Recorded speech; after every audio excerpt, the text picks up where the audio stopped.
예, 욥기 6장 1절로 봉독하겠습니다. 욥이 대답하여 이르되 나의 괴로움을 달아보며 나의 파멸을 저울 위에 모두 놓을 수 있다면 바다의 모래보다도 무거울 것이라. 그러므로 나의 말이 경솔하였구나. 전능자의 화살이 내게 박힘에 나의 영이 그 독을 마셨나니 하나님의 두려움이 나를 엄습하여 치는구나. 들나귀가 풀이 있으면 어찌 울겠으며 소가 꼴이 있으면 어찌 울겠느냐. 싱거운 것이 소금 없이 먹히겠느냐. 달게 알 흰 자위가 맛이 있겠느냐. 내 마음이 이런 것을 만지기도 싫어하나니 꺼리는 음식물같이 여김이니라. 아멘. 예, 욥이 상당히 어려운 상황에 놓여 있습니다. 그래서 말이 터져 나오면 아무래도 힘들다는 소리가 나옵니다. 우리가 아프면은 누가 묻지도 않는데 아야, 아이고 소리가 나오잖아요. 그러니까 계속 아프다는 소리가 나오지요. 힘들다는 소리가 나오고 뭔가 호소하고 싶은 그런 말들이 나올 수밖에 없습니다. 그런데 욥의 입술에서 한마디가 나오면 세 친구들은 마치 기다렸다는 듯이 욥을 향해서 공박하기 시작합니다. 한마디로 뭘 잘했다고 그런 말을 하느냐. 하나님 앞에 무릎 꿇고 회개해라. 뭐 이런 식으로 이야기를 해요. 물론 욥도 인간이기 때문에 실수가 많고 분명히 뭐 잘못한 부분이 있을 겁니다. 어떤 근거가 있어가지고 잘못한 분명한 뭐 내용이 있어가지고 그걸 지적하면서 만약에 얘기를 했다면 욥이 그래 내가 그런 일이 있었지 그게 잘못됐다면 정말 사과할 일이고 사람에게 했다면 사과할 일이고 하나님 앞에 했다면 정말 회개할 일이고 돌이켜야겠죠. 만약에 그렇게 정당한 지적을 한다면 욥은 아마도 달게 받았을 겁니다. 그런데 그 친구들이 하는 말들은 추정입니다. 추정.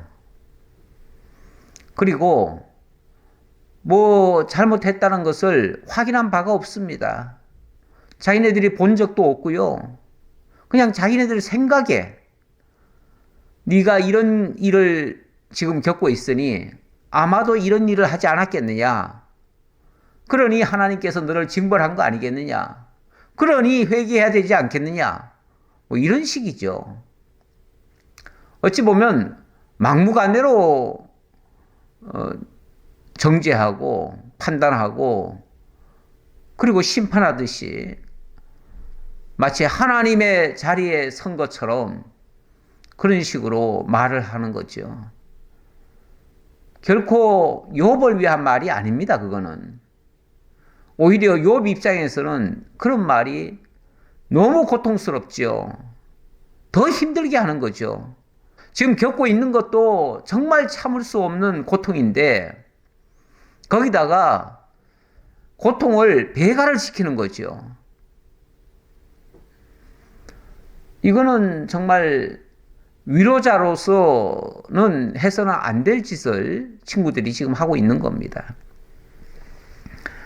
그래서 욥이 여기에 대해서 일종의 항변 같은 이야기를 합니다. 오늘 장면이 욥의 반박과 또 신앙 고백 이렇게 제가 큰 제목을 적어봤어요.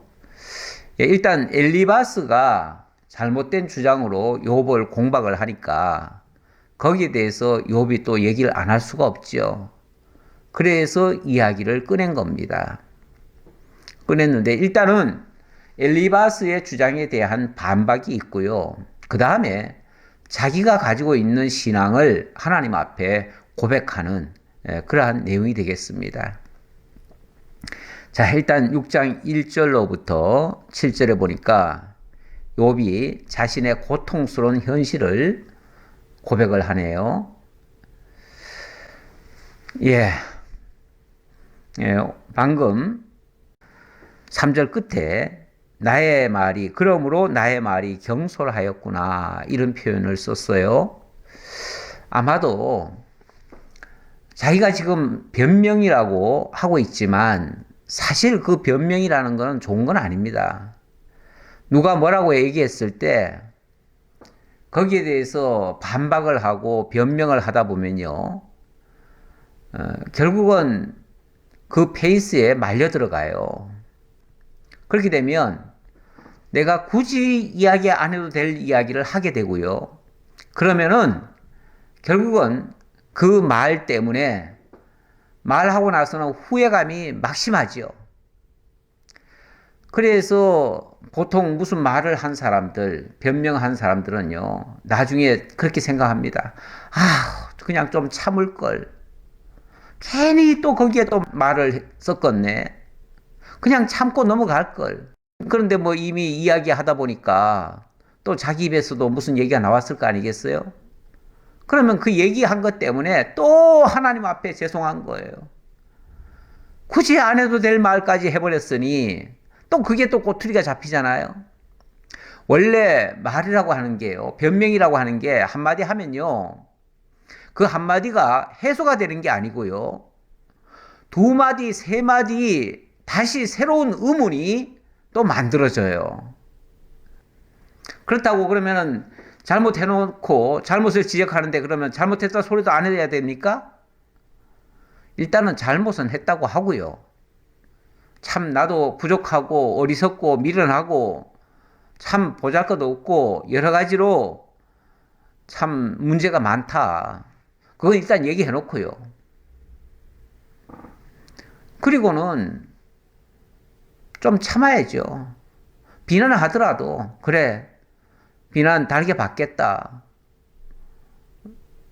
책망하더라도 그래, 책망 달게 받겠다. 그럼 문제가 있었겠지. 뭐 이렇게 나가면은 최고로 좋지요. 최고로 좋은데 사람이라는 게 특히 그런 일을 하지 않았는데 예를 들어서 누가 마치 내가 무슨 일을 한 것처럼 얘기를 하면요, 억울하잖아요. 일단 억울해요. 그리고 좀 정정하고 싶은 마음이 들어요. 바로 고쳐주려고 하는 마음이 생겨요. 그러다 보니 그게 아니었다라고 이야기를 하기 시작해요. 그러면은 그게 아니었다면 그래, 알았다. 이제부터는 그렇게 얘기하지 않으마. 이러면 좋잖아요. 그런데 또 변명한답시고 또 공박을 또 하기 시작해요. 이러면은 또 한도 끝도 없이 또 계속 이어져 갑니다. 결국 욥기가 그래서 말이 길어진 것 같아요. 어찌 보면 한 번씩 이야기 주고받고 하면은 그냥 일단락이 되고 끝이 나야 되는데 그렇게 쉽게 끝이 나질 않더라고요. 한 번 얘기하면요, 옆에 사람이 또 덩달아 또 얘기하고요, 또 그 옆에 사람이 또 덩달아 얘기하고, 그러면 또 요번 또 억울하니까 또 한마디 하고, 한마디 하면 또 이쪽에서는 또 세 마디 하고요. 그러니까 결국은 1대3인데요. 요번 하나고 친구들은 3명이잖아요. 3명이 지금 돌아가면서 앞으로 공박을 할 겁니다. 혼자 감당하기도 어려워요, 사실. 그런데 어쨌든 욥 한 사람 개인의 이야기라면 그냥 무조건 참고 말도 하지 않고 그냥 넘어가면 좋을 것 같아요. 그게 오히려 지혜일 것 같아요. 근데 욥이 그래도 뭔가 자꾸 얘기를 하잖아요. 얘기하는 거는 내가 봤을 때는 욥 자신을 위해서는 그것도 불리해요. 하지만 그래도 그 말이 필요한 것은요, 오늘 우리를 위하여 무엇이 참되고 올바른지를 알려주려는 그런 의도가 더 다분히 있다고 봅니다. 그러니까 욥기는 욥 자신에 대한 변명이라기보다는 하나님의 섭리를 설명하기 위한 그런 수단으로서 이렇게 대화가 이어지고 그 속에서 하나님의 역사를 올바로 깨닫게 하는 그런 역할이 있다. 저는 그렇게 봅니다. 그래서 조금은 지루할 수도 있고 또 반복되는 얘기 같기도 한데 어쨌든 이런 얘기가 계속해서 나오게 되어집니다. 우리는 그 정말 첨예하게 서로 대립되어서 주장하는 말들 속에서 하나님의 본뜻은 무엇인지 그리고 인간들은 보통 어떻게 생각하는지 여기에 대한 것을 비교적으로 상세하게 살펴볼 수 있을 것이다. 이렇게 생각이 되어집니다. 자, 6장 1절부터 다시 보지요. 예. 일단은 경솔한 말로 시비가 이루어진 데 대한 변명을 합니다. 욥이 대답하여 이르되 나의 괴로움을 달아보며 나의 파멸을 저울 위에 모두 놓을 수 있다면 바다의 모래보다도 무거울 것이라. 그러므로 나의 말이 경솔하였구나. 예. 일단은 자신이 너무너무 괴롭다는 거죠. 일단은 너무 힘들다는 거죠. 너무 힘들어서 지금 친구들은 욥의 이 고통스러움을 솔직히 못 느낍니다. 솔직히 못 느껴요. 물론 그걸 봤으니까 처음에는 정말 말문이 막혀서 기가 막혀서 한동안 말도 못하고 지켜만 보고 있었지요. 그러다가 욥이 한마디를 하니까 그 한마디 했다고 이제 말문이 터져가지고 욥을 공격하기 시작합니다. 아니, 욥이 힘들어서 힘들다고 한마디 한 건데 그걸 뭐 그렇게 공격할 겁니까? 공격할 거리가 됩니까? 그런데 자기들은 욥의 이 고통이 얼마나 큰지를 솔직히 말해서 그걸 보았다고 하지만은 실제로는 못 느낍니다. 왜 그런 말이 있잖아요. 남은 뭐 어떤 큰 사고를 당하고 그렇게 해서 그것 때문에 심지어 뭐 중환자가 되든지 아니면은 정말 죽기까지도 할 수 있고 이런 경우가 있다고 칩시다. 근데 그것을 바라보는 어떤 사람은 그 사람은 자기는 그런 고통을 솔직히 짐작도 못합니다. 짐작도 못하는데 자기에게 손톱에 예를 들어서 가시가 하나 들어갔다고 칩시다.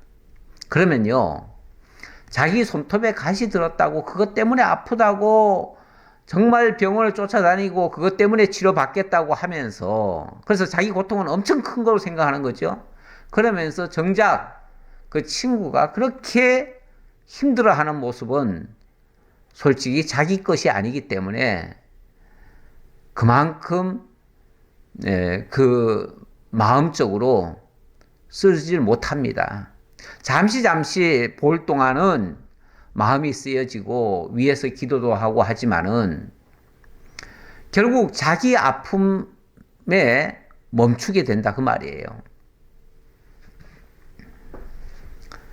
그런 사람들 앞에서 내가 지금 아프다고 막 얘기를 했으니 어찌 보면 그렇게 말한 것도 내가 너무 경솔한 처사였다.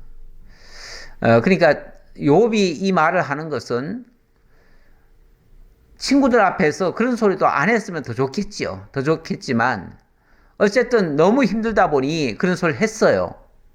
한 거를 어떻게 보면 지금 약간 후회하는 그런 듯한 표현이에요. 아유, 그 얘기까지도 안 했으면 좋았을 걸. 내가 너무 이 고통이 크다 보니 그만 그 얘기까지 했네. 내가 경솔히 말했네. 내가 실수했네. 내가 잘못했네. 뭐 이런 차원이에요. 왜 그렇게 얘기하잖아요. 내가 무슨 얘기를 했는데 상대방이 도무지 알아듣지도 못하고 내 입장 이해를 못해요. 이해를 못하면 아 그래 그래 됐어 내가 잘못했어. 내가 잘못했으니까 그냥 미안해. 그러고 말지요.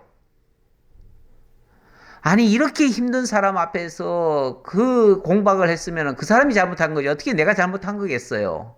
그래도 더 이상 말해봤자 소용이 없으니까 그냥 내가 경솔했어. 그리고 만다 그 말이에요. 그런 차원에서 내가 경솔했다라고 얘기를 한 거예요. 자, 그러면서 전능자의 화살이 내게 박힘에 나의 영이 그 독을 마셨나니 하나님의 두려움이 나를 엄습하여 치는구나. 아, 이거는 어찌 보면 이거는 저는 자기 신앙 고백이라고 봅니다. 이건 무슨, 이것도 언뜻 들으면 또 이건 뭐 하나님 앞에 지금 화살을 돌리나? 하나님이 내게 화살을 쏘았으니까 하나님 앞에 책임을 지금 미루나? 그래서 하나님을 원망하는 건가? 혹시 이렇게 들을지 모르겠는데, 그렇게 들려집니까? 혹시 그렇게 들을지 모르겠는데, 저는 그렇게 하기보다는, 나에게 이 고통이 온 것이 그 어떤 사람, 그 어떤 누구의 탓이 아니다. 누구의 탓이 아니고, 하나님께서 하신 거다. 그래서 하나님이 이 모든 일에 주권자이시고 전능자이시기 때문에 하나님이 하신 일이다. 라고 어찌 보면 자기의 신앙관을 가지고 이야기한 거예요. 그래서 어찌 보면 하나님의 주권을 강조한 말이에요. 하나님 탓하자고 한 말 아니에요. 하나님 원망하자고 한 말 아니에요. 다만 하나님께로부터 이 모든 일이 왔다. 그 말은 누구 탓이 아니다. 자, 그 얘기도 되는 말이죠. 왜냐하면 사람들이 무슨 일을 당했어요. 어려움을 겪어요. 그러면 이것이 하나님께로부터 말미암았다라고 생각하면 정말 진솔하게 하나님 앞에서 자신을 돌이켜보고 또 하나님이 원하시는 바가 무엇일까 이것도 생각해 볼 수 있잖아요. 그런데 대부분은 그렇게 생각하기보다는 이건 누구 때문이야? 어떤 놈 때문이야? 누가 내게 이렇게 했기 때문에 내가 이런 일을 겪었어. 이렇게 하면서 어떤 사람을 탓하는 경우도 있어요. 그러기가 제일 쉽죠. 주변에 있던 어떤 사람, 예를 들면 욥이 지금 뭐 한순간에 그 많은 재산 다 날아갔잖아요. 바벨론 강도떼들이 와서 다 가져가 버렸고 스바 사람들이 다 가져가 버렸고 또 하늘에서 뭐 태풍이 불어가지고 그냥 하루아침에 집이 다 부서져 버리고 거기서 또 아들들이 죽어버리고 그러니 저 갈대아 사람들 원망할 수 있고 스바 사람들을 원망할 수 있고 또 하늘을 원망할 수 있고 이럴 수 있잖아요.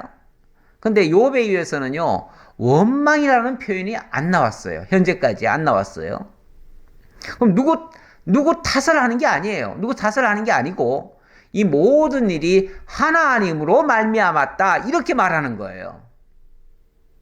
이게 무슨 하나님 원망하는 걸로 들립니까? 보통 평소에 하나님의 주권을 강조하지 않는 사람들은요 이런 말 잘 안 하지요. 혹시 그렇게 지금까지 생각해 왔다면 이렇게 말하는 것이 마치 하나님께 원인을 돌리는 것 같고 하나님께 책임을 미루는 것 같아서 하나님 원망하는 소리처럼 들릴 수도 있을 거예요. 그럴 것 같은데 그거는 모든 것을 주관하시는 하나님에 대해서 인정을 하지 않기 때문에 나오는 소리 같아요. 오히려 역으로 말해서요. 그러니까 저는 이 말이 나쁘게 들리지 않는다 그 말이에요. 이거는 하나님의 절대 주권을 강조하는 말이다. 이렇게 저는 보고요. 자, 5절부터 봅시다. 들나귀가 풀이 있으면 어찌 울겠으며 소가 꼴이 있으면 어찌 울겠느냐. 그렇죠. 아니 뭐 다 있으면 뭐 때문에 울겠어요. 운다고 하는 것은 뭐가 부족하든지 아니면은 그렇게 쓸 수 없을 때 거기에서 오는 고통 때문에 울겠지요. 싱거운 것이 소금 없이 먹히겠느냐. 달게 흰 알 흰자위가 맛이 있겠느냐? 이것도 뭐 예를 드느라고 비유적으로 한 말이에요. 내 마음이 이런 것을 만지기도 싫어하나니 꺼리는 음식물 같이 여김이니라. 아, 그렇죠. 그런 건 싫은 거예요. 아, 그건 누구나 싫잖아요. 아니, 어린아이들이 밥에 콩이 들었다고 그 콩을 골라내요. 어른들은 그냥 그것도 다 좋은 거니까 무조건 먹어. 안 먹으면 뭐 벌을 줘가면서라도 억지로라도 먹여요. 그런 경우도 옛날에는 있었어요. 요즘은 잘 그렇게 안 하지요. 옛날엔 그렇게까지 했었어요. 그렇게 해야 맞는 겁니까? 정 싫은 것은 싫다고 얘기할 수밖에 없고, 정 싫은 거는 못 먹는 거죠. 그걸 먹게 하려면, 아까 뭐 흰자위가 무슨 맛이 있어가지고 먹겠느냐 그랬는데, 아, 거기다가 소금 조금 치면은 맛있죠. 그래서 싱거운 것이 소금 없이 먹히겠느냐라고 했는데, 그렇죠. 필요한 거 있으면 조금 채우면 되지요. 부족분은 좀 채우면 되는 겁니다.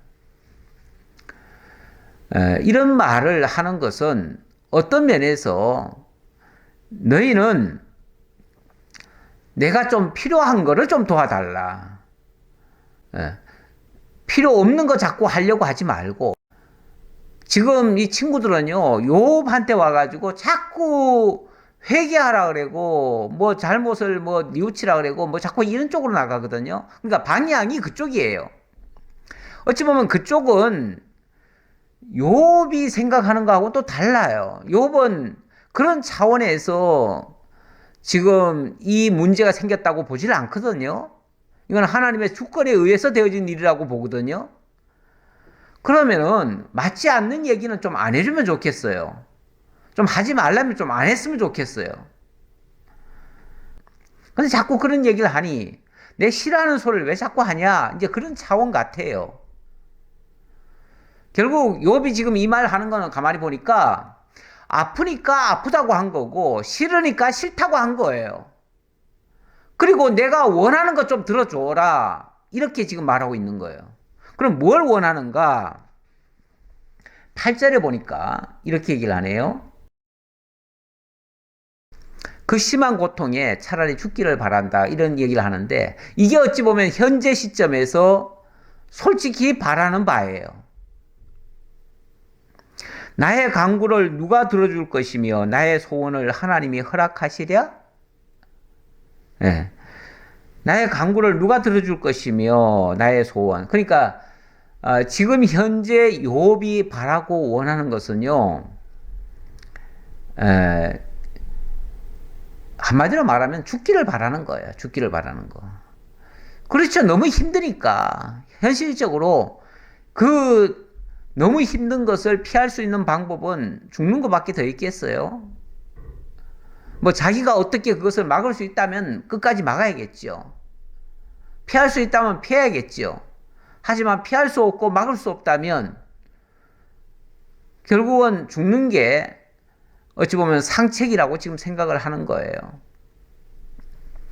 그런데 문제는 자기가 그것을 원한다고 해서 누가 들어주겠느냐라고 지금 말을 합니다. 그러니까 누가 들어줬으면 좋겠는데 들어줄 사람이 없다 그 말이죠.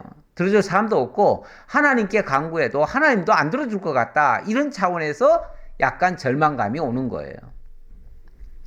이는 곧 나를 멸하시기를 기뻐하사 하나님이 그의 손을 들어 나를 끊어버리실 것이라. 자기가 바라는 바가 그거다 그 말이에요. 하나님이 지금이라도 어떤 면에서 내가 너 죽여주마. 그러면 고맙겠다 그 말이에요. 죽여주마 하는 말이 제일 좋겠다 그 말이에요. 그러할지라도 내가 오히려 위로를 받고 그칠 줄 모르는 고통 가운데서도 기뻐하는 것은 내가 거룩하신 이의 말씀을 거역하지 아니하였음이라. 그러할지라도 오히려 위로가 될 것이다. 그러니까 하나님이 예를 들어서 하나님이 너 자꾸 그런 얘기하면 내가 지금 당장 죽여주마 라고 하면 아이고 하나님 고맙겠습니다. 그게 저를 위로해 주시는 겁니다. 이런 말이에요. 이런 말. 물론 이것이 옳으냐 그르냐를 가지고 지금 만약에 얘기를 한다고 하면 옳다고 말할 수는 없지요. 죽기를 원하는 게 무슨 옳은 얘기겠어요. 하나님이 우리를 이 땅에 보내셨다는 것은 분명히 이 땅에서의 우리가 할 일이 있는데 무조건 죽음으로 달라고 하는 것, 죽음을 달라고 하는 것은 어찌 보면 현실 도피잖아요. 이 고통스러운 현실을 도피하겠다는 거잖아요. 하나님이 우리를 보내신 그 이유를 찾자는 게 아니고 이 고통만 벗어나겠다고 하는 어찌 보면 자기 이기적인 생각이잖아요.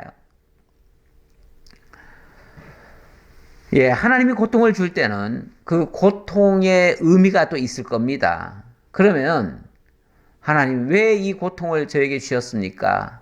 저보고 어떻게 하라는 것입니까? 제가 무엇을 해야 되겠습니까? 이제 내가 할 수 있는 일은 무엇입니까? 만약에 이렇게 기도하면 아마 좀 더 하나님께서 쉽게 답을 주셨을지 모르겠습니다. 그런데 일단은 욥의 입장에서는 이 현실을 빨리 피하고 싶다. 그렇다고 해서 무슨 뭐 스스로 죽겠다 얘기는 아니죠, 절대. 그런 얘기는 아니에요. 욥도 그런 식으로 자기가 행동을 하려고 하지는 않습니다. 다만 하나님께서 나로 하여금 지금 거두어 가시면 좋겠습니다. 그런 차원이죠. 이것 역시도 그러니까 살고 죽는 것이 내가 임의로 할 수 있는 게 아니고 하나님이 하시는 일인데 하나님이 제게 만약에 죽음을 주신다면 그건 제게 엄청난 선물이고 저를 위로하는 것이고 제가 고맙겠습니다. 그러면 제가 기뻐하겠습니다. 그 말이죠. 그러면서 내가 무슨 기력이 있기에 기다리겠느냐? 내 마지막이 어떠하겠기에 그저 참겠느냐? 예, 이 상태로 만약에 계속 간다면 제가 어떻게 견디겠습니까? 그 말이죠. 사람이 너무너무 힘든 상황에 처해지면요. 자기도 모르게 아마 원망 소리가 터져 나올 겁니다. 틀림없이. 터져 나올 수 있어요. 그러니까 욥이 걱정하는 거는요. 괜히 이대로 가다가는 내가 정말 하나님을 원망하고 정말 불신의 모습을 보일 수도 있으니까 그렇게 되지 않기를 하나님 앞에 간구하는 거죠. 그러면서 그때까지 내가 참고 견디기가 정말 어렵다. 그래서 내가 나의 기력이 어찌 돌의 기력이겠느냐. 나의 살이 어찌 노쇠겠느냐. 노쇠나 돌 같으면은 변치 않고 자기 의지를 불태울 수 있겠지요. 그러나 정말 갈대같이 연약한 인생인데요. 인생의 의지가 정말 갈대 같습니다. 그런데 어떻게 이 의지 가지고 견디겠느냐 그 말이죠. 나의 도움이 내 속에 없지 아니하냐. 나의 능력이 내게서 쫓겨나지 아니하였느냐. 결국 내게는 더 이상의 남은 능력이 없다. 내가 참아낼 능력도 없고 힘도 없고 이미 병까지 들어가지고 어떻게 감당이 안 된다. 나 스스로가. 나 스스로 그냥 서 있기도 힘든데 내가 뭘 할 수 있겠느냐. 그 얘기죠. 그러니 제발 지금이라도 하나님께서 나를 거두어 주셨으면 좋겠습니다. 이런 표현이에요. 근데 이게 원망입니까? 제 시각에서는 원망으로 들리지는 않아요. 근데 많은 학자들이 욥이 이렇게 말하는 것은 이거는 하나님을 원망한 거 아니냐. 그래서 욥도 의인이 아니다. 이런 식으로 표현하는데 저는 이거는 하나님의 의와는 아무 상관없이 이거는 아픔을 호소한 것이고 자기가 정말 견디기 어렵다는 말을 이렇게 하는 거예요. 그러면서 정말 죽음이라는 게 내가 죽겠다는 얘기가 아니에요. 내가 죽겠다고 하면 그것도 정말 불신행위죠. 불신행위인데 내가 죽겠다는 게 아니라 하나님이 나를 거두어 주시면 고맙겠습니다. 이런 차원이에요. 이거는 우리가 죽기를 바란다고 해서 그거는 죄가 아닙니다. 우리가 지금 배가 고파 죽겠어요. 그러면 내 입이 뭘 원합니까? 밥을 먹고 싶잖아요. 밥 먹고 싶은 게 욕심입니까? 내가 뭘 하고 싶은 게 그렇게 욕심이고 또 그게 그렇게 큰 죄악입니까? 그것 때문에 마땅히 죽어야 됩니까? 그런 건 아니잖아요. 이것도 마찬가지다 그 말이에요. 너무 고통스러우니까 정말 죽었으면 좋겠다. 하나님이 데려갔으면 좋겠다. 이 차원이에요. 왜냐하면 나를 죽이고 살리는 게 하나님 손에 있다고 지금 믿고 있잖아요. 욥은 절대적으로 하나님의 주권에 의해서 살기도 하고 죽기도 한다라고 믿고 있어요. 그래서 자기가 스스로 죽겠다 소리는 절대 안 해요. 예, 그래서 하나님의 절대 주권을 인정하면서 다만 하나님이 허락하지 않을 것 같다. 나를 데려가 달라고 지금 부탁을 드리는데 하나님 앞에 호소를 하는데 하나님이 나의 죽음을 허락하지 않을 것 같아서 그게 좀 걱정이다. 뭐 이런 차원이에요. 그러면서 내가 어떻게 견딜지 모르겠다. 내가 그걸 끝까지 내가 어떻게 견뎌낼 수 있을까? 그게 정말 두렵다. 이런 차원에서 한 말이에요. 자, 14절입니다. 14절로 23절. 긍휼 없는 친구는 장사꾼 같다고 하는 말입니다. 예. 낙심한 자가 비록 전능자를 경외하기를 저버릴지라도 그의 친구로부터는 동정을 받느니라. 이것도 한 예를 든 거예요. 예를 들어서 어떤 친구가 굉장히 낙심을 했다고 칩시다. 그 낙심을 하다 보면요. 그 전능자 하나님을 경외하는 것을 저버릴 수도 있어요. 너무 심하면. 설령 내가 그렇게 했다고 치더라도 그 말이에요. 이건 진짜 그렇게 자기가 여호와 경외하기를 버렸다는 게 아니에요. 설령 내가 그렇게 했다 할지라도 그의 친구라면 친구는 어떻게 해야 돼요? 진짜 친구라면요. 진짜 친구라면 그러지 말아라 하고서 옆에서 다독여주고 다시 힘을 내도록 뭔가 힘을 북돋워 주는 것이 친구로서의 할 도리죠. 이거는 친구가 마땅히 해야 될 도리를 얘기하는 거예요. 그러면서 친구가 동정을 하고 힘을 북돋워 주고 본인이 쓰러지면 옆에 와서 슬그머니 어깨를 자기 어깨에다 걸치고 팔을 자기 어깨에다 걸치고 함께 걸어가도록 해야지요. 그래도 한 발로도 못 걸으면 자기가 업어라도 줘야지요. 그게 진짜 친구예요. 진짜 친구는요, 언제 알아볼 수 있냐면, 정말 고난 당했을 때, 그때 과연 끝까지 옆에 있어 주는 사람이 있느냐? 그 사람이 진짜 친구예요. 보통 돈 많고 이런 사람 곁에는요, 친구가 많습니다. 많아요. 그 탕자의 비유에서도 보면 탕자가 아버지의 재산을 몽땅 다 미리 다 유산을 미리 받아버렸잖아요. 그거 가지고 허랑방탕할 때는요, 친구가 엄청 많았어요. 친구들이 날마다 놀러 와가지고 정말 내가 너의 절친이다 하면서 같이 먹고 즐기고 같이 놀아줬어요. 그런데 가진 재산 다 떨어먹고 나니까, 다 탕진하고 나니까 친구들이 다 떠나가요. 이제 더 이상 단물이 없어요. 이 사람한테서는 더 이상 받아낼 게 없어요. 옆에 있어봤자 이제는 괜히 도와줘야 될 것 같아요. 그러니까 슬금슬금 핑계대요. 그렇게 도움 많이 받았던 친구들이 야, 내가 좀 망했다. 사업도 망했고 이제는 더 이상 돈이 없다. 나 좀 그동안 너 많이 빌려갔지? 이번에는 네가 좀 나한테 좀 동정을 좀 베풀어라. 그러면요, 그 다음에 전화도 안 받아요. 아예 관계를 끊어버려요. 전화번호 바꿔버려요. 주소도 옮겨버려요. 그게 세상 인심이에요. 세상 인심은요, 좋을 때는 친구 하는데 별로 얻을 거 없으면요, 더 이상 그 친구를 여기지도 않아요. 그래서 한순간에 돌변해요. 그야말로 이해관계에서 만났던 친구들이에요. 더 이상의 이익이 없다고 생각하고 같이 있으면 손해날 것 같으면 떠나는 게 세상 친구들이에요. 근데 우리 주님은 어떻죠? 우리 주님은 뭐 어떤 찬양에도 있듯이 주님은 날 배신하지 않아요. 날 떠나지 않아요.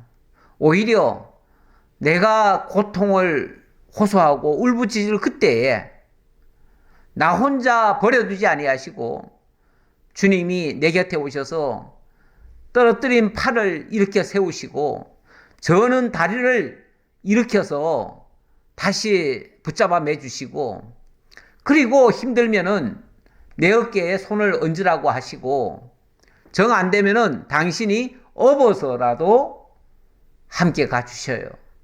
이게 진정한 친구예요. 우리 주님이 우리의 친구가 되시겠다고 말씀하셨잖아요. 예. 이제는 우리의 진정한 친구가 되어주셔요. 너희를 내 제자라 하지 않고 나의 친구라 하겠다 하면서 제자들 보고도 친구라고 말씀하셨어요. 이제는 내 명령을 받들은 자가 아니라 내가 너희와 함께 하겠다. 이렇게 말씀하신 거죠. 이런 친구가 진짜 친구인데 지금 좀 어려워졌다고 그냥 완전히 안면 바꿔버리고 그렇게 공박을 합니까? 만약에 그런 친구라면요. 15절 내 형제들은 개울과 같이 변덕스럽고 그들은 개울의 물살같이 지나가누나 마치 개울물 같다. 개울물이 졸졸졸 거리면서 내려가고 막 변덕스럽게 흐르죠. 원래 개울이라고 하는 게요. 물이 큰 물들은 어찌 보면 좀 잔잔하게 이렇게 갑니다. 그런데 작은 물들은요. 뭐 그렇게 소란스러워요. 막 내려오면서 바위에 부딪히고 뭐 하니까 소리도 요란하고요. 위에서 갑자기 뚝 떨어지기도 하고요. 막 세게 내려가기도 하고 어디 가서는 또 멈춰가지고 빙글빙글 돌기도 하고 개울물이 원래 더 소란스럽습니다.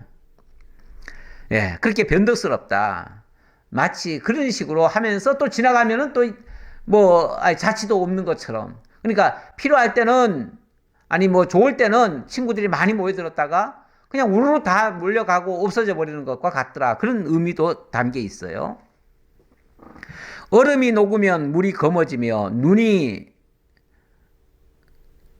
그 속에 감추어질지라도 따뜻하면 마르고 더우면 그 자리에서 아주 없어지나니 친구들은요 좋을 때는 많이 모여들어가지고 벌떼같이 아까 그 얘기했죠. 여기 지금 얼음이 녹으면 물이 검어진다. 이거는 뭐 어찌 보면 물이 많아질 때를 얘기하는 건데 뭐 좋을 때는 많이 모여들겠죠. 그러다가 좀 안 좋으면요 다 떠나가요. 나중에는 아무도 없어요. 우리 예수님 곁에도 왜 500여 사건 이후 때 그랬지요. 예수님이 나는 하늘로서 온 산떡이다. 내 살을 먹고 내 피를 마시는 자는 살겠고 그렇지 않으면 살지 못한다. 이런 식으로 얘기하니까 어떻게 사람이 자기 살을 찢어가지고 먹일 수가 있겠느냐 하면서 슬금슬금 다 도망갔어요. 나중에 다들 가니까 예수님이 주변을 이렇게 둘러보시면서 그 제자들 보고 그 얘기했을 거예요 아마. 너희도 가려느냐? 너희도 가려느냐? 이런 말을 했지요. 그럴 때 베드로가 그랬죠. 주여 주는 그리스도시요 살아계신 하나님의 아들이신데 우리가 주를 떠나 뉘게로 가오리까. 그러면서 예수님이 바로 주님이라고 고백을 하는 장면이 있기는 있었어요. 예. 근데 나중에 보면 예수님이 십자가 지니까요. 진짜 다 도망가잖아요. 그때는 제자들마저 그렇게 고백했던 그 제자들마저도 다 도망갔어요. 뭐 엠마오로 내려가고 또 갈릴리로 내려가고 다 내려갔어요. 나중에 예수님이 그들보다 먼저 앞서가시면서 부활하신 주님께서 그들과 동행하시기는 했지만은 아마 예수님이 그렇게 다시 찾지 않았으면요, 그들은 아무도 예수님께로 안 돌아왔을 거예요. 근데 예수님은 그렇게 당신을 버리고 떠난 그 제자들을 나중에 다 찾아오셨죠? 예, 그렇습니다. 자, 그런데 세상 친구는 이런 식으로 다 떠나가더라. 대상들은 그들의 길을 벗어나서 사막 한 들에 들어가 멸망하느니라. 이 대상들, 아라비아 상인들 보면 낙타 타고 뭐 물건 가지고 여기저기 다니면서 팔잖아요. 사막이 펼쳐진 데를 그 낙타 타고 가가지고 어느 순간에 보면은 쓸쓸한 사막만 남아있지요. 다 떠나가 버리고. 예. 마치 그런 것과 같더라. 그 얘기예요. 예. 여기 이렇게 대상들까지 얘기하는 거는요.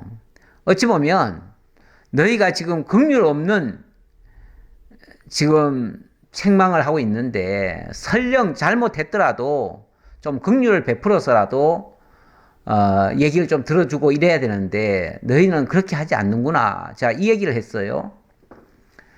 그러면서 너희들이 뭔가 지금 얻으려다가 더 이상 얻을 게 없으니까 이제 다 떠나가는구나. 쉽게 말하면 그 친구들이 지금 욥에게 와서 뭐라고 얘기하는 거는요.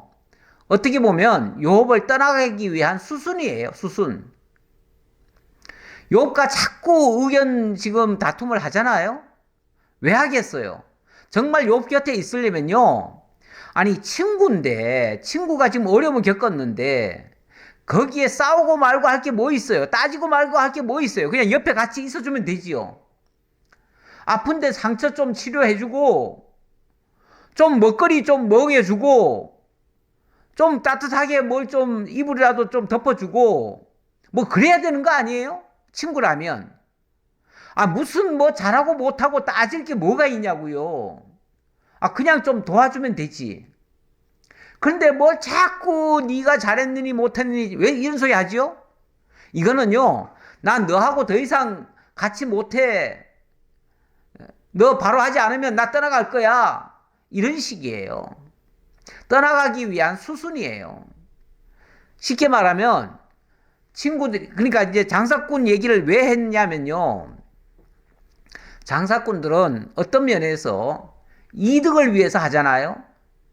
쉽게 말하면 이득이 있을 때는 옆에 있다가 손해가 날 것 같으면 다 떠나가요. 그 이익과 손해를 이해라고 그래요. 이해관계. 그러니까 이익과 손해 관계로 엮어진 거를 이해관계라고 그래요. 쉽게 말하면 이들은 이해관계로 지금 모여든 거예요. 그래서 욥에게 더 이상 얻어낼 게 없으면 떠나갈 거예요. 계속 친구를 사귀어도 저 사람에게서 뭔가 계속 나올 것 같다 싶으면 계속 친구 삼고 더 이상 나올 거 없어. 이제 다 망했어. 저 친구는 이제 끝났어. 그러면은 동정 조금 베풀다가 그냥 떠나갈 거예요. 그런 친구는 친구가 아니에요. 그거는 장사꾼들이에요.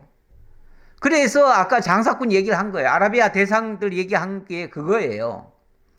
너들이 쉽게 말하면 이해관계로 내 곁에 있다가 이제 더 이상 너들한테 이득이 없을 것 같으니까 다 핑계대고 지금 가는구나. 이 얘기예요. 그러면서 대마의 떼들이 그것을 바라보고 스바의 행인들도 그것을 사모하다가 거기 와서는 바라던 것을 부끄러워하고 낙심하느니라. 다시 말하면 더 이상 바랄 것이 없더라 그 말이죠. 자, 여기 대마의 상인들, 떼들, 스바의 행인들 다 이 사람들도 다 어찌 보면 장사하는 사람들이에요. 대상들이에요. 자, 그런데 그런 사람들이 쉽게 말하면 지금 원래 욥도 무역을 했거든요. 이 친구들도 어찌 보면 다 무역하다가 만난 친구들일 거예요. 그러면은 그동안 이해관계로 서로 엮여져 가지고 친구라고 했는데 이제 욥이 폭삭 망했어요. 그러면 이제 더 이상 볼 게 없다 이 말이에요. 그러니까 이제 우리 곁에 와가지고 내 곁에 와가지고 더 이상 나올 것 없으니 이제 너희들은 다 떠나가겠구나 그 말이에요. 너희들 떠나가고 나면 쓸쓸한 사막만 보이겠죠. 대상들 지나가고 난 자리 사막이 한번 바람 불면요. 원래 사막이라고 하는 것이요. 사람이 길을 내 가지고 간다고 칩시다. 잠시 후면요. 바람이 한번 휙 불면은 그 길은 싹 없어져 버려요. 마치 친구들이 왔다가 이제 더 이상의 이해관계가 없으면은 그냥 떠나갈 거 아니에요? 그러면은 흔적도 없이 다 지워질 거예요. 그런 모습이다 그 말이에요. 그러면서 이제 너희는 아무것도 아니로구나. 너희가 두려운 일을 본즉 겁내는구나. 너희는 이제 더 이상 아무것도 아니다. 예. 더 이상 친구도 아니다. 이런 말이죠. 더 이상 친구도 아니다. 그렇죠. 이해관계로 만약에 접근했다면 이제 더 이상 이익 나올 게 없는데 욥한테서는. 그러니까 너희들 이제부터는 더 이상 친구도 아니고 아무것도 아니구나. 그 말이에요. 그리고 내가 이렇게 망한 거 보니까 너들도 망할까봐 겁나지? 그런 뜻이에요. 그러면서 이렇게 얘기합니다. 내가 언제 너희에게 무엇을 달라고 말했더냐? 나를 위하여 너희 재물을 선물로 달라고 하더냐? 내가 언제 너희들한테 나 지금 이렇게 망했으니 나 좀 도와다오 이런 말 했더냐 그 말이죠. 제발 나한테 뭐 먹거리라도 좀 주고 뭐 치료약이라도 좀 줘라 이런 말 내가 했더냐 그 말이죠. 아무것도 요구한 게 없어요. 욥은 요구하지 않았어요. 도움 요청 안 했어요. 손 안 내밀었어요. 그러면은 해주기 싫으면 그냥 가지. 왜 옆에 와가지고 잘했니 못했니 가지고 따지고 왜 그러냐는 거예요. 그거조차도 해주기 싫어서 지금 너들 떠나갈 지금 채비하느라고 하는 소리 아니냐 그 말이죠. 내가 언제 말하기를 원수의 손에서 나를 구원하라 하더냐? 폭군의 손에서 나를 구원하라 하더냐? 언제 나 좀 구원해 달라고 내가 너희들한테 사정하더냐 그 말이죠. 사정한 적 없어요. 그렇죠? 사정한 적 없어요. 예. 그러면서 24절 엘리바스의 책망이 너무 혹독했다고 하는 말이에요. 과연 엘리바스가 욥에게 한 말이 좋은 조언이었던가 아니면은 정죄하고 책망했던 것인가? 만약에 정죄하고 책망했던 거라면 그건 무자비한 거예요. 안 그래도 지금 망해서 힘든 사람 앞에 옆에 와가지고 그를 더 고통을 가중시킨 거니까요. 내게 가르쳐서 나의 허물된 것을 깨닫게 하라. 내가 잠잠하리라. 내가 진짜 뭘 잘못했는지, 진짜 뭘 잘못했다면 그 진짜 잘못한 걸 가지고 꼭 집어서 좀 얘기해다오. 그러면 내가 두 말도 하지 않을게. 그 말이에요.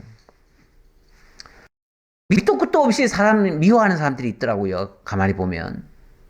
그래서 어떤 사람을 두고 아우 저런 사람은 정말 꼴도 보기 싫어.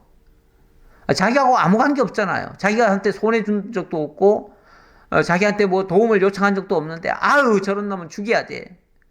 괜히 텔레비 보다가 그냥 씩씩거리고 저런 놈은 죽여야 돼. 저런 놈은 저놈 꼴 안 봤으면 좋겠어. 이러는 사람들이 있더라고요. 저는 그냥 안 봤으면 좋겠으면 자기가 안 보면 되죠. 채널 돌리시면 되죠. 왜 그 사람을 욕을 합니까? 그 사람이 천하의 나쁜 놈이라서 그렇다고요? 그 사람이 나쁜 놈이면 나는 나쁜 놈 아닙니까? 나는 그 사람보다 더 의롭다는 무슨 증거 있습니까? 만약에 그 사람이 정말로 나쁘면요. 저 사람이 이런 부분에서 정말 이런 모습이 있다. 그래서 정말 조심해야 된다. 어떤 사람에게 경계 삼아 얘기할 수는 있겠죠. 얘기할 수는 있지만 그 사람을 대놓고 정죄하듯이 이렇게 하는 것은 별로 좋아 보이지 않습니다. 욥을 지금 엘리바스가 지금 책망을 했는데 진짜 뭘 잘못했다면 잘못한 걸 가지고 얘기하라는 거예요. 그래야 되는데 밑도 끝도 없이 그냥 자기 추정에 이랬을 것이다 라고 해가지고 무조건 회개하라고 하고 다그쳐버리면 그러면 욥이 얼마나 황당하고 얼마나 더 고통스럽겠어요. 그러면서 25절 옳은 말이 어찌 그리 고통스러운고 너희의 책망은 무엇을 책망함이냐. 옳은 말. 설령 그게 옳은 말이라 할지라도 그렇게 말하면 안 돼요. 뭐 어떤 사람이 그런 얘기도 하더라고요. 저 사람 말은 참 똑똑하게 정말 틀림없는 말을 하긴 하는데 근데 말이 싸가지가 없어. 괜히 옳은 말인데 듣고 나면 기분 나빠. 예, 옳은 말이라도요. 옳은 말이라고 다 하는 게 아닙니다. 때로는요. 옳은 말이지만 할 수 없을 때도 있어요. 하면 안 될 때도 있어요. 예. 옳은 말이라고 무조건 다 하는 게 아니에요. 물론 엘리바스의 말이 옳다는 얘기가 아니에요. 설령 옳은 말이라 할지라도 그렇게 말하기는 쉽지 않은 얘기예요. 그런데 어떻게 옳은 말이라고 막 내뱉냐 이 말이에요. 남의 입장 고려하지 않고 남이 지금 죽어가는데 죽어가는 사람 옆에다가 소금을 또 왜 뿌리냐고요. 그러면서 도대체 뭘 위해서 그렇게 책망을 하냐 그 말이죠. 아니 가만 내버려둬도 지금 다 죽어가는 사람을 책망해서 어쩌자고요. 너희가 남의 말을 꾸짖을 생각을 하나 실망한 자의 말은 바람에 날아가느니라. 자꾸만 욥을 판단하고 정죄하고 꾸짖을 생각만 하고 있는데 그런 말은 정말 어찌 보면 아무런 유익하지 않은 말이에요. 죽어가는 사람 옆에서 그냥 계속 회개하라고 막 책망하고 막 회개 안 한다고 막 야단을 치고 그러면 되겠냐 그 말이죠. 설령 잘못했더라도 지금은 그럴 때가 아니에요. 만약에 진짜 위한다면요. 일단은 지금은 도와줄 때예요. 이유 불문하고 무조건 도와줘야 돼요. 밥을 못 먹으면 밥을 떠넣어주든지 진짜 필요한 거 있으면 그 필요한 거 우선 공급해 줘야지 무슨 다른 말이 필요 없어요 지금은. 그런데 그런 사람을 대놓고 막 지금 안 그래도 죽어가는 사람한테 옆에 와가지고 지금 무슨 말을 막 다그치면은 그건 죽어라 하는 말이나 똑같아요. 그런 말은 바람에 날아가는 말이에요. 쓸데없는 말이다 그 말이에요. 쓸데없는 말. 그렇게 하는 행위는요, 마치 뭐와 같은 거 아니, 너희는 고아를 제비 뽑으며 너희의 친구를 팔아 넘기는구나. 고아를 제비 뽑고 친구를 팔아 넘기는 행위와도 같다. 얼마나 잔인합니까? 고아를 왜 제비 뽑습니까? 팔아먹으려고 하는 거죠. 왜 친구를 팔아 넘기죠? 친구 이용해가지고 이득 보다가 더 이상 나올 게 없으니까 그 친구 아예 팔아버리자고요. 더 이상 이익 날 거 없으니까 팔아버리자고요. 손해나 안 보자고요. 이제 원하건대 너희는 내게로 얼굴을 돌리라. 내가 너희를 대면하여 결코 거짓말하지 아니하리라. 제발 바라기는 이제 너희가 내 얼굴 좀 똑바로 쳐다보고 얘기해라 그 말이에요. 똑바로 쳐다보고. 지금 아마도 막 욥을 책망하고 이럴 때 욥을 똑바로 쳐다보고 얘기하지 않은 것 같아요. 예, 똑바로 쳐다보면 그렇게 말할 수가 없어요. 사람이 지금 죽어가는 사람을 보고 어떻게 그 사람을 보고 그 사람을 책망을 할 수가 있어요. 그 사람을 똑바로 얼굴을 쳐다봤다면 일단은 긍휼한 마음이 들어야지요. 불쌍히 여겨야지요. 일단은 도와줘야지요. 그게 제정신인 사람 아닙니까? 그런데 어떻게 그런 사람을 두고 책망을 해요. 정죄를 해요. 이거는 아예 죽어라 하는 소리죠. 그러니까 또 얼굴 똑바로 쳐다봐라 그 말이에요. 그리고 진짜 정말 거짓이라면은 책망을 해야 되겠지요. 그러나 거짓이 아니라면 제발 좀 그러지 말아라 이런 뜻이에요.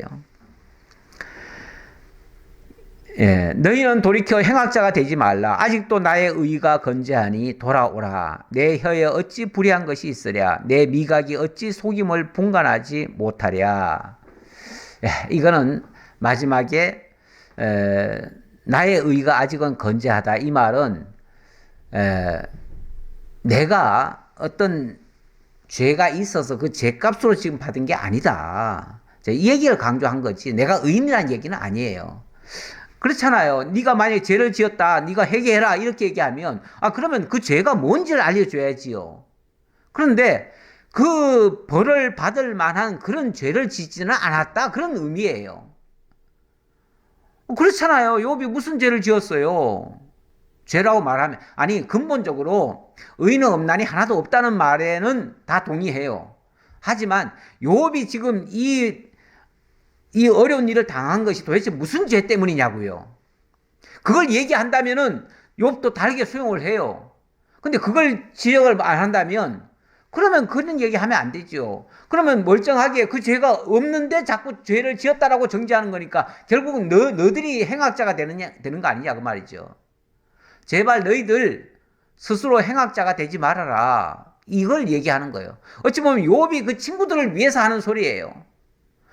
나만 힘들다고 지금 그 소리 하지 말아라가 아니라 너희들 그러다 보면 너희들이 하나님 앞에 죄 짓는 꼴이야. 그 말이에요. 그러니까 제발 그렇게 하지 말아라 라고 말하는 거죠.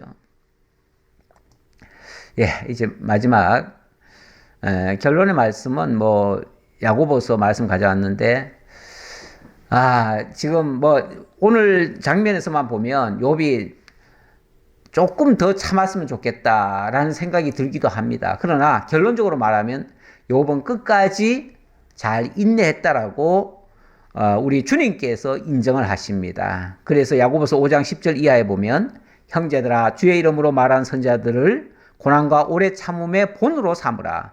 오래 참음의 본 하면은 바로 욥입니다. 욥. 그래서 보라 인내하는 자를 우리가 복되다 하나니 너희가 욥의 인내를 들었고 주께서 주신 결말을 보았거니와 주는 가장 자비하시고 긍휼히 여기시는 이시니라. 그 주님께서 결국은 욥을 긍휼히 여기셨다. 친구들이 긍휼히 여기지 않았는데 오히려 하나님은 욥을 긍휼히 여기셨다. 그 말이에요. 예. 그러면서 너희 중에 진짜 만약에 고난당한 자가 있다면 기도하라. 그래서 하나님의 뜻을 제대로 이해하라. 그리고 즐거워하는 자가 있으면 그는 찬송하라. 이렇게 마지막으로 권면을 했습니다. 오늘 우리에게도 정말 고난이 있으면 기도하면서 하나님의 뜻을 찾고 모든 문제가 하나님으로 말미암았음을 이해하고 그리고 전적인 하나님의 자비와 긍휼을 기대하는 것이 가장 좋습니다. 기도하겠습니다. 감사합니다, 하나님. 오늘 저희들에게 참으로 연약하고 부족하고 어리석고 미련하고 때때로 그래서 옳지 못한 행동을 할 때도 있지만은 그래도 욥을 통해서 우리에게 본을 보여주신 것처럼 오래 참고 인내하며 주님의 긍휼을 기다리며 주 안에서 모든 문제가 해결되기를 구하고 주님의 인도를 따라서 주님의 은혜로 모든 문제가 해결되기를 간절히 바라고 원합니다. 그러한 믿음 속에서 우리의 믿음이 더욱 성숙해지게 하시고 모든 것을 이겨내는 저희 모두가 되게 하옵소서. 함께해 주심을 감사드렸고 예수님 이름으로 기도하옵나이다. 아멘.